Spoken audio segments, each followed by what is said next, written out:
ಜೈ ಹಿಂದ್ ಜೈ ಕನ್ನಡ. ಧನ್ಯವಾದಗಳು ಸತ್ಯಪ್ರಕಾಶ್ ಸರ್, ಒಳ್ಳೇದಾಗ್ಲಿ. Vijay sir cinema ಅಂತ ಹೇಳಿದ್ರಿ, ಸ್ಯಾಂಡ್ರೋಡ್ ಸ್ಲೋ ಆಗಿದೆ ಅಂದಾಗ ಸಲಗ ಮತ್ತೆ ಭೀಮಾ ಮೂಲಕ ರೀಸ್ಟಾರ್ಟ್ ಕೊಟ್ಟವರು ಅವರು. ನಿಮ್ಗೂ ಸಿನಿಮಾ ಮುಖ್ಯನ ಒಳ್ಳೇದಾಗುತ್ತೆ ಅಂತ ನಾವು ಆಶಿಸ್ತೀವಿ. ರಿಟರ್ನ್ ಮಾತನಾಡ್ಸೋಣ. ತಂದೆಯಂತೆ ಮಗಳು ಅನ್ನೋದಕ್ಕೆ ವಿಜಯ್ ಸರ್ ಏನಾದ್ರು ಒಂದು ಕೆಲಸ ಮಾಡ್ಬೇಕಂದ್ರೆ ತುಂಬಾ ಡೆಡಿಕೇಟೆಡ್ ಆಗಿ ಮಾಡೇ ಮಾಡ್ತಾರೆ.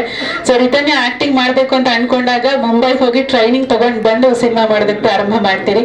ಸೊ ಸಿನಿಮಾದಲ್ಲಿ ತಮ್ಮ ಪಾತ್ರ ಅಥವಾ ಸಿನಿಮಾ ಅನುಭವದ ಬಗ್ಗೆ.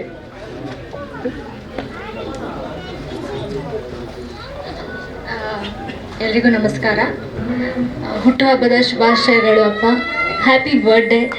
ಹೀಗೆ ಖುಷಿಯಾಗಿ ಆರೋಗ್ಯವಾಗಿರೋ, ಜಾಸ್ತಿ ಫಿಲ್ಮ್ಸ್ ಮಾಡ್ತಾ ಇರೋ, ಖುಷಿಯಾಗತ್ತೆ. ಇವ್ರ ಇನ್ಸ್ಪಿರೇಷನ್ ನಮಗೆ.